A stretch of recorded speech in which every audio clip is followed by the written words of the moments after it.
Hello and welcome to the fourth Lukozer PC game review videos. And this one seems to be the one that a lot of people are waiting for. Elite Dangerous is released by Frontier Developments in December 2014. In fact, it was released on December 16th, 2014. And anybody who is at all familiar with the Elite series of games will have a pretty good idea of what it's about. It's basically a space simulator where you are flying your ship from one star system to another, trying to amass credits through either trade, bounty hunting, well, there's several different ways that you can go about it, including at least one that's new to this game that didn't appear in any of the previous three, namely exploration. Right, well, anybody who is remotely aware of my YouTube channel will know that there are over 80 Elite Dangerous gameplay videos from various stages of its development, from Beta 1 when I first came in to the present day. The most recent one I did was only last night. It might have been the night before actually. So if you need a more detailed idea of what to do, you've got a choice of 80 videos, so you would be better off looking through them. Now, the Elite Dangerous community, such as it is, does consist of an awful lot of fanboys, and also an awful lot of people who I am well known for describing as Frontier Development brown-nosers. Indeed, that's possibly the kindest phrase I use to describe them. Now, if you are one of those people, i.e. a brown-noser or a fanboy, then you will know what's going to come. You also know that you're not going to like it. So if you choose to continue watching this, that's your fucking fault. And if you also choose to ignore a warning that I gave in an earlier video and post comments which don't attempt to argue against what I say, and instead just post a load of insults, you will be banned from this channel. And when you are banned, every comment you have made on any video anywhere in this channel automatically gets deleted. And that ban is permanent, because I have no idea how to unban people, and I have no desire to find out how to do it. So once you are banned for good. So when I say, brown nosers and fanboys, fuck off, I mean it, right? Because if you leave a comment that insults me, you're going to fuck off permanently, whether you want to or not. So, you can either do it by choice or have it forced upon you. Right, so now that I have that done and out of the way, I'll start a game. And straight away we get to one of the biggest controversies surrounding this game. You have three options for playing the game. Open play is online and essentially an MMO version. You will meet other commanders whether you want to or not. And this is basically this is essentially the way Frontier Developments, who said that the game is, can be played your way, but they are pretty much trying to force everyone to use this method. So if you want to play open play, great. If you don't, well, tough really. The next one is private group. This is very similar to solo actually, except that people who have been invited into your private group, assuming that you are playing within a group you've set up, you can see them within the within the game, but you can't see anybody else. If you join somebody else's private group, then you have to send a request to join it and wait for them to accept it. And solo is still online, but you don't see any other commanders. So regardless of which way you are playing, you're playing online, whether you like it or not. This is despite the fact that ever since Elite Dangerous was first announced and first put up on the Kickstarter program, Frontier Developments, the team behind it, made very clear that there was going to be an offline solo mode for people who didn't want to play online, which also had the added advantage of not having to connect to the online servers at Frontier Developments in order to play the game.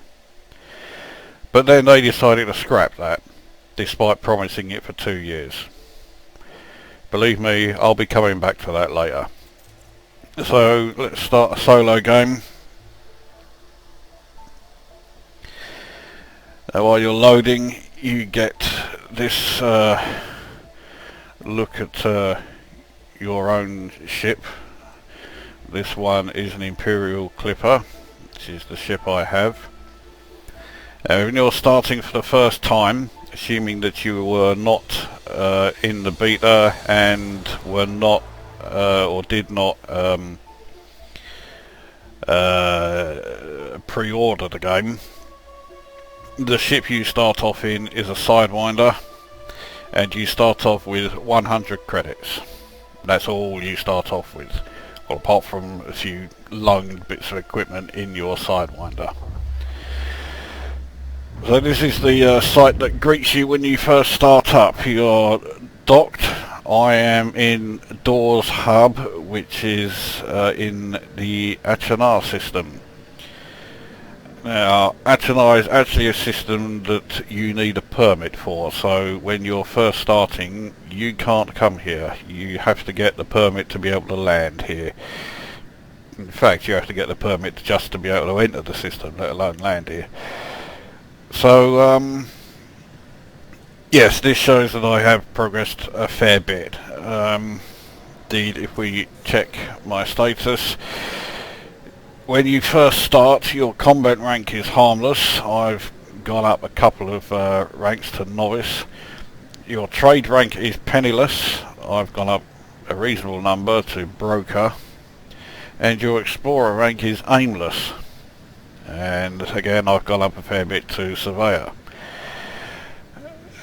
Now, it's fairly self-explanatory as to how you improve those rankings. Combat rank, you have to destroy ships, but it's not just a simple case of just fly out there and blow up every ship you come across. You have to destroy ships that are either wanted for various crimes or other, or if you fly to a system that has combat zones in there, they have to be an enemy ship within that actual combat zone. Basically, if you get paid for destroying the ship, it goes towards your combat rank. If you don't get paid for it, then it doesn't count towards it. So don't just go out there blasting every ship you encounter. Besides which, you'll also get in trouble with the law, and you're not likely to last very long if you do that. Trade rank is extremely self-explanatory. If you do trade routes, make money, then that all goes towards your trade rank. It's quite easy to get that improved. Explorer rank, likewise, is fairly easy. You go to a system that needs exploring, you explore it, and when you sell the data that you have acquired as a result of exploring it, that goes towards your Explorer rank. There's other stuff that you know, can be improved as well. Your reputation within the three main factions, which are the Federation, the Empire and the Alliance. I've improved my reputation with the Empire, but not with the other two. And at the same time, the Federation and the Empire both also have military ranks. Now when you start off, your rank with both is none, but doing missions for each of them will allow you to improve your rank. In my case, the Federation rank is now up to midshipman, and my rank with the Empire is up to knight. Now there are more details regarding ranks and that, and the various perks that you get as a result of it, but again, check out one of my 80 plus other videos if you want more details on that. In here you see how much power various pieces of equipment that you've got fitted to your ship are using. Again, I go into much more detail of that in a couple of my other videos, so check them out. Same with fire groups, they're covered. Again, it should be pretty self-explanatory though, but well, if you are brand new to the game, then check out those other videos. Cargo is again extremely self-explanatory. It's the cargo you're carrying. There you go, useful tip there from me. And functions, you would imagine functions is fairly useful, but in fact it doesn't actually cover very much. I rarely use it. Now what I'll do then, just in case there is anybody here who hasn't seen any of the videos and also hasn't any idea of how the game plays, I will do one trade mission and we'll see if that results in me getting any combat or anything else. So I'm going to go to this nearby system here, Libraries. Click on that to select that system. If you click on this one, System View, you saw it pretty self-explanatory. It shows you the system view. And while in here, you can get data on the various planets that are around, and data on the docking stations within the system, such as these two. There are several different types of docking station. This one here is an outpost, which is the smallest one, and if, like me, you have one of the larger ships in the game, you can't land at those outposts. You can only land at them if you have a ship that uses either a small or a medium landing pad. If it needs a large one, outposts are out of your reach. This station here is a Coriolis station, which is the most basic of the large docking stations. There is also docking stations called an Ocellus and an Orbis. They both look a lot more impressive than the Coriolis stations. You'll know them as soon as you see them. I don't think we're going to see any in this game. I mean, I am docked at an Ocellus station at the moment, so I don't know, maybe I'll show you what it looks like when I leave here. So you can see in the navigation tab here, location, doors hub, HNR system, destination, Libraries, 5.54 light years. That's locked in, that's all ready.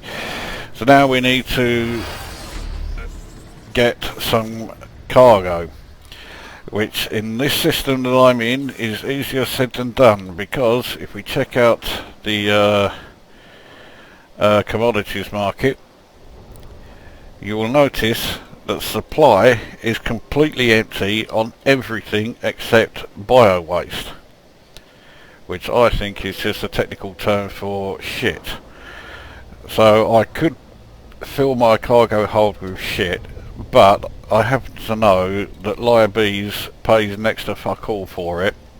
So even though we would only be paying 14 credits per ton to buy our shit, you won't make any profit at all if you take it to Lybees. So instead we have a look at the bulletin board, and we'll have a look and see if there are any missions that will take us to, that's no good, the system that we are heading to. Now there's one here. Haulers required for Lybees light cargo runs, and it is going to Lyolka Beacon, which is the station that I have to dock at, so I'll take that. Oh, bloody hell, and now almost all the other missions have disappeared as a result. Oh well, at least it does mean we're going to make some missions, so we can now return to the surface, get ready to leave here.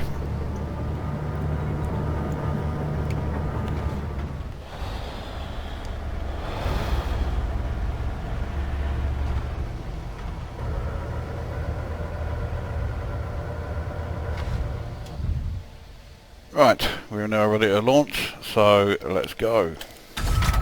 Ship released. Engines engaged. Landing gear retracted. Now there is a fair bit of detail to the flight process. You do have to retract your landing gear as you leave.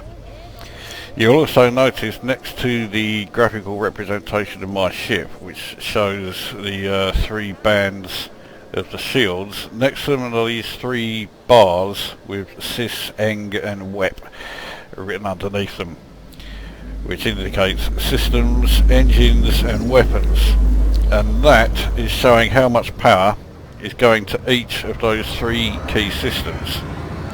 And if you use the cursor keys, you can change how much power is going to them. So if I push up twice, that's 2 more power settings going into engines, so they're now at maximum, which allows me to go at my top speed. The mass locked light has gone out, which means I'm no longer mass locked and I can now hyperspace. So let's head out here, and at the end of the hyperspace run we will be in the Lybees system.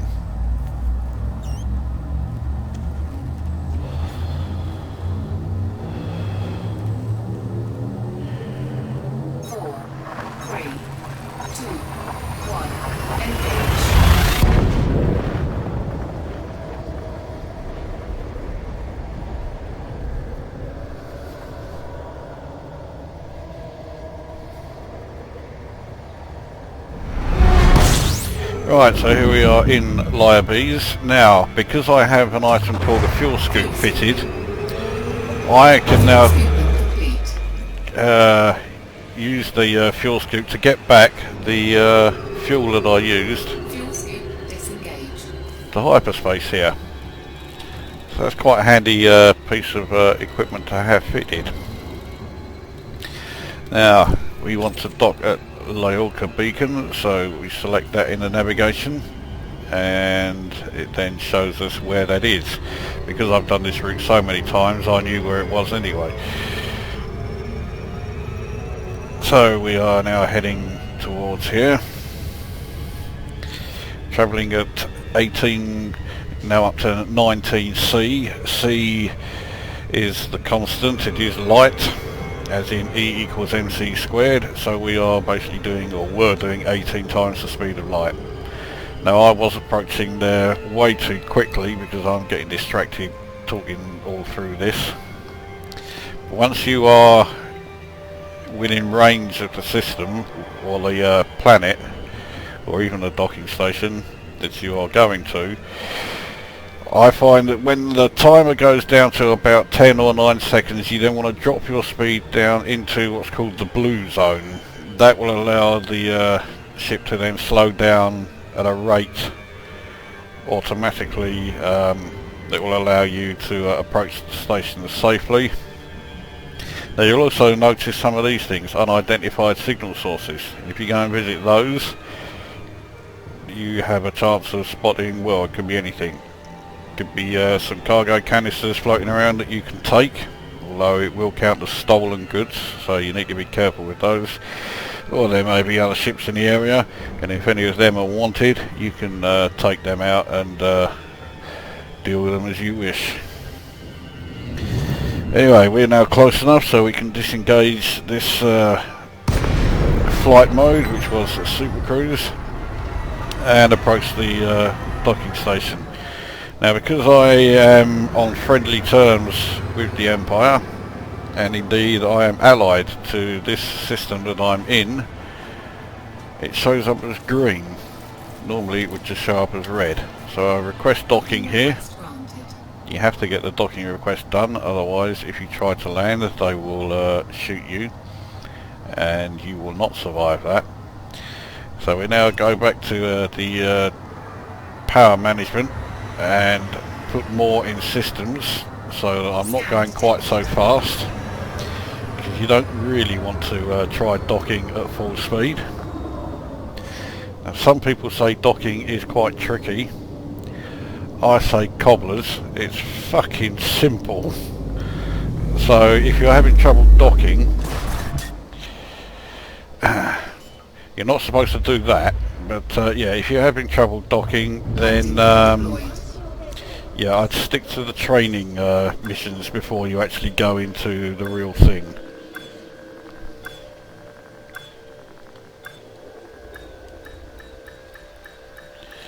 Alright, so I've overshot that a little bit. You need to get yourself centralised, or as near to centralised as you can, and then you just lower away, and there you go, you're docked. Engines disengaged. Now, the larger the ship, the further away from the actual landing pad itself you can be before it then basically allows you to land. Why, I don't know, but that is the case. So it's going to cost me 24 credits to refuel. It would have cost a lot more, but I got a lot of my fuel back as a result of that fuel scoop when I first arrived, so that's quite handy. So we go to the bulletin board and complete the mission that we undertook to come here. It will pay us 3,183 credits. So there we go. And that is how it affects the whole political system in the area as a result of me doing it. So, well, make of that what you will. So doing that run and that mission has now brought my balance up to 3,497,044 credits. Now while you're here, this system doesn't have the best variety, but you can buy a different ship, and you can do this either by upgrading your current one, so you part exchange your current ship for one of these ones, or you can actually own more than one ship, and you can then fly around in that one. Your old ship gets put into storage in whatever system it was left at, but in order to get to it again you have to return to the docking station that it was at and then change into it again. So it's a nice idea, I suppose, but yeah, it does mean an awful lot of travelling around just to change back to your ship again. Now if you've forgotten where it is, it does tell you, but yeah, there's a good chance you could be quite some way away from where you well, where you really wanted to be. Outfitting is where you buy like your new weapons and the various upgrades to your ship to improve things like shield, the frame shift drive, which improves your hyperspace range and also your fuel economy, the power unit, which obviously, you know, improves how much power you have to run the more powerful additional add-ons. It also improves the ship's cooling, because heat is definitely an issue with some ships. You can also upgrade your thrusters to improve speed, although it doesn't improve them that much, but it also improves the maneuverability of the ship, and that area is much more important. Then you can also improve power distribution, which is that whole systems, engines, weapons thing that you done with the cursor keys. And you can also you can buy, like, you know, additional miscellaneous equipment, like the fuel scoops that I got fitted here, the scanners which you need for doing exploration, and there's things like shield cell banks which will allow you to recharge your shields if they're getting weakened in an attack, and there's various other stuff. And you can also, of course, also improve your cargo capacity. So there's all sorts. So there does seem to be quite a lot to do. Right, so that's the general gameplay. So what do I think of it? Well, if I was to give it a rating based on gameplay alone, I would give it 6 out of 10. However, I can't do that because I've been involved in this game since Beta 1. Now, okay, there are a lot of people who have been involved in the game much earlier than that. There was the alpha stage, there was also the premium beta stage. Both of them went on for quite some time. And after that came public beta 1, which is where I came into it. But being a part of that, as well as getting the newsletters, and also being a one-time semi-active member of the forum, meant that I saw exactly how the game development was progressing. So for that reason, the actual rating I give this is 0. And I am the kind of person who would normally recommend a game to someone I can't stand, purely so that they might waste their money buying a game that's a load of shit. I wouldn't do that with this. The reason being that that would mean that even though I can't stand this person, they would be giving money to Frontier Developments.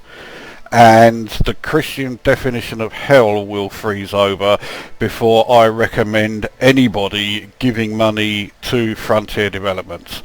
They are, well, as far as I can see, certainly from my own experiences, the biggest bunch of crooks, liars and con artists that have ever had anything to do with the software industry. Now, why do I think that? Well, for 2 years, Frontier Developments said quite categorically that they will only release this game, Elite Dangerous, quote, when it's ready, unquote. They also, at the same time, were promising for 2 years that the game would have the offline solo mode, and that was the reason that a number of people bought into the beta, including me. Then it was, I think, early November, they released one of their newsletters. Now in this newsletter they announced that the solo offline mode had been dropped. There wasn't going to be one, and there was an enormous uproar about it. Quite rightly. They had said for 2 years it was going to be there. Suddenly it's not. And everyone kept asking, why has it been dropped? And for a long time they would refuse to answer that question. But eventually they had no choice. They had to answer it. Or at least they were supposed to answer it. What they actually said was they dropped it because it would be a very shallow and very unsatisfying gaming experience compared to the online modes, and that there would, things like the dynamic commodities market prices wouldn't work there because you weren't connected to the servers. Utter bollocks. There are two very distinct possibilities as to what the real reason is for them not doing it. The first is this is DRM, and they don't want to actually admit it.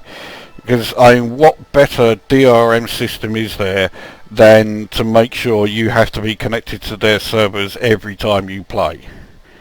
It means that, they've eliminated it. Now, if it is DRM, why not come out and say so? Because DRM is a rather ugly phrase and a lot of people don't like it. The other reason, and I think this is the more likely one, is they couldn't get the offline mode to work. So instead of working away on it, they just decided to scrap it.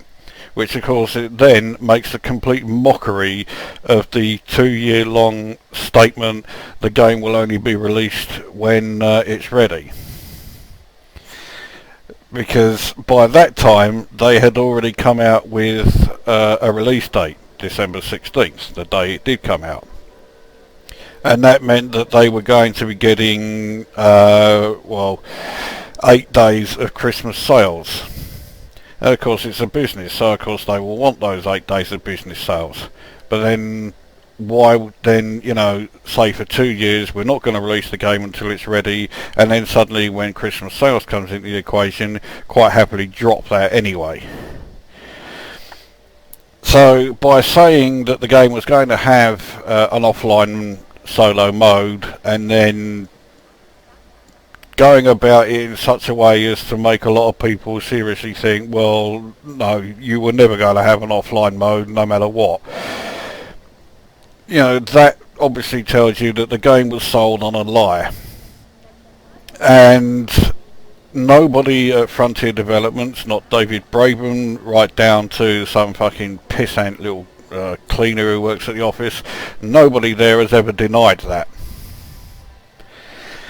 So, make of that what you will. Now, is that the reason why I give it naught? Well, it's one of them, but there are others. When the game First Encounters came out in '96, I believe it was, it came out badly bugged and was, overall a bit of a mess. This is badly bugged and clearly incomplete. So this has actually been released in a much worse state than First Encounters was. Now, when David Braben was confronted about First Encounters way back when, he said that the reason for it being released in that state was that the publishers, who are New Tech, basically forced him to release it because they had a deadline, which I assume was Christmas sales again, and it had to be released. So it got released in that bugged state. Well, Elite Dangerous hasn't been released by New Tech. Elite Dangerous has been released and published by Braben himself, by Frontier Developments. So what's their excuse for it being released bugged and clearly unfinished this time around? Again, we haven't been told. Now, the brown nosers, particularly on the Frontier site, will tell you that the game is fantastic and blah-de-blah-de-blah. But, let's see. A number of times, while you are docking, your docking or landing pad is supposed to be illuminated to show you where to land, which is particularly handy for newcomers. A lot of the time, and I would say it's as much as 50-50 on some days, the landing pad never lights up. So you haven't got a fuck's clue which is your landing pad. You've got a little compass part just to the left of your radar. That gives you a rough idea where it is. But until it lights up, you can't be certain. So that's fucked up. The game stutters like fuck knows what as you approach gas giant planets, especially if they also have rings. So the graphical performance, it looks great when it's stationary, but a lot of the time when it's moving, and especially, as I say, around those gas giants, it stutters like hell. And that's despite the fact that I'm playing this game on a PC with 64 gig of RAM, two GTX 780s in SLI, and a Core i7 4930K 6-core processor. So if it runs like that on mine, I dread to think what it runs like on, you know, like a laptop.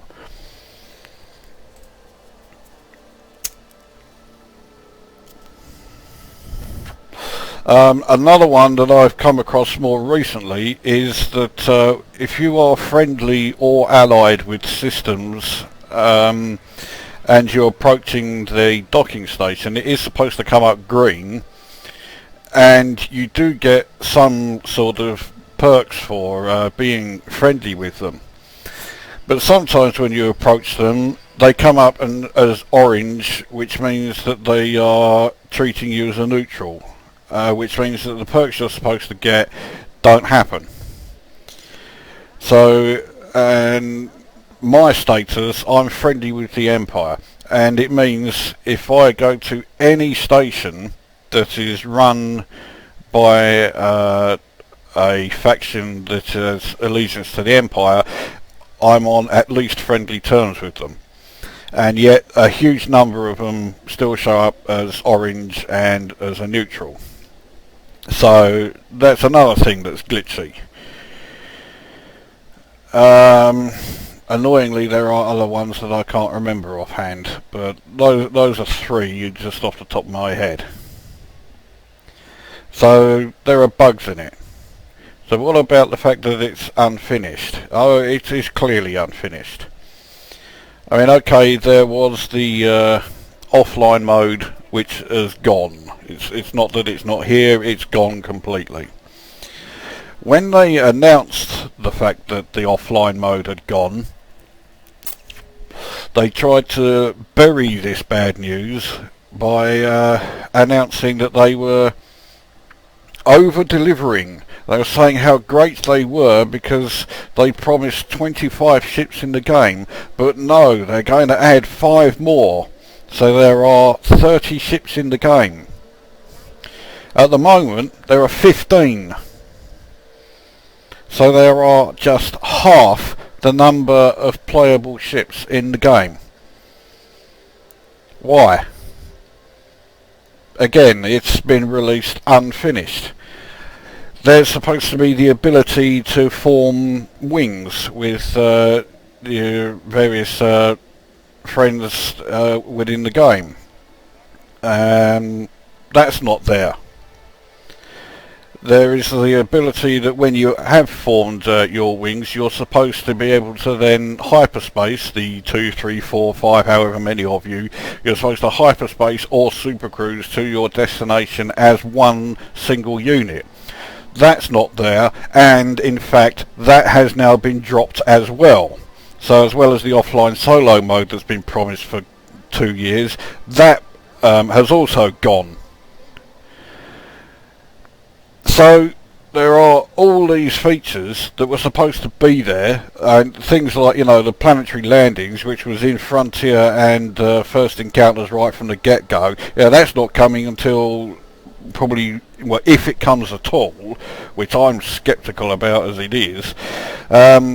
It will be as paid for add-on, and it's, well, say if it comes, it probably won't be till around Christmas 2015 at the earliest, I'd say. So planetary landings aren't there. But So it has been released. In fact, when it first came out on December 16th, there was absolutely no difference between that and the Gamma 2 that the beta testers had been testing out. There was no new content whatsoever. The only new content that has been added since then is the option to turn off orbit lines whilst travelling in Super Cruise. That's it. They have now released the manual. The manual wasn't made available until over a week after the fucking game came out. So people had the game for a week and didn't know how to play it, didn't have the instructions. Then there was the Mercenary Edition, which included a whole batch of exclusive extras for people who paid for the Mercenary Edition rather than just the standard edition.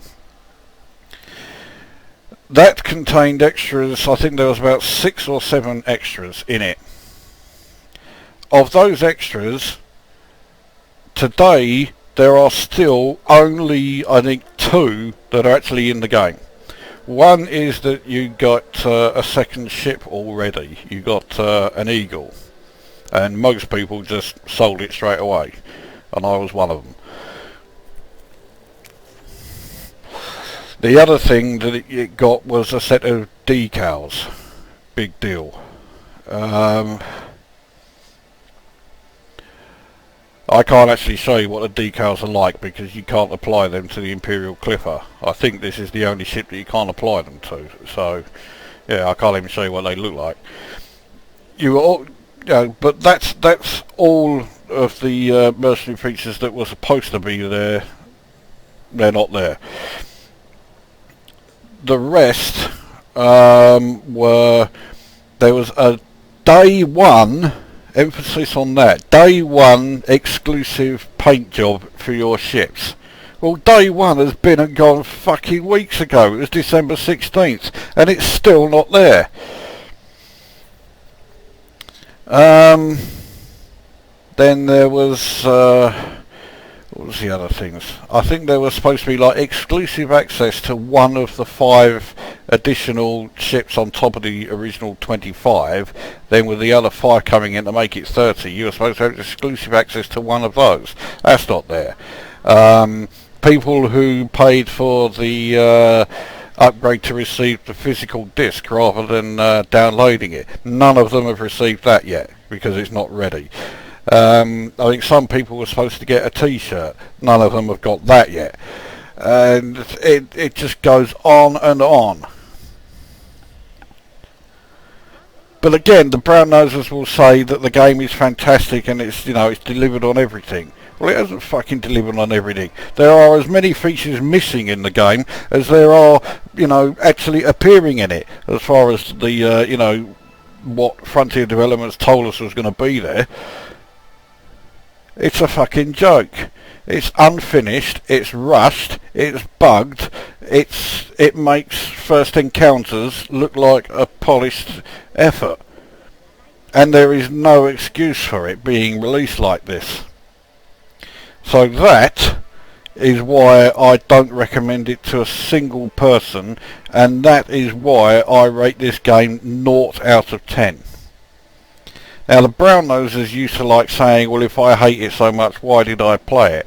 Well, if I didn't play it, I wouldn't be able to review it, because the brown nosers would all be waiting to say, well, you haven't played it for ages, so, it's better now. Well, I have been playing it. I know what it's like. So that argument that you're bound to try has been shot down in flames before you've had the chance to write it. The other thing that brown nosers like to say is the sense of entitlement. That's a phrase they love using. Well, when it comes to, paying money for something, you have the sense of entitlement to get what you've been promised. With this game, you don't even get half of it. Now, there's a chance it may be coming through updates you know, throughout the year. But that's not the point. It's supposed to be here. It was supposed to be, you know, the game wasn't supposed to be released until, quote, until it's ready. It's been released when it's not even close to being ready. Yet more bullshit from the con artists. Well, there you go. You know, I think I've made my point. That is my review of Elite Dangerous. Now, I will still continue playing it because it's sort of like it's like PC heroin. It does hook you, and that's not necessarily a good thing. So yeah, I'll continue playing it. I'll continue complaining about it. I'll continue pissing off the brown nosers quite happily, and yeah, and well, I'll continue pissing off the fanboys as well. So yeah, you'll probably see me still playing it every now and then, which means I'll probably still be doing videos of it in the future. But I do not recommend it to a single person, and I say that if you haven't yet bought it, don't. Because Frontier Developments don't deserve a penny of your money, because they're a bunch of lying fucking arseholes. So there you go, Elite Dangerous, 0 out of 10. That brings this video to an end. We'll see you at the next one.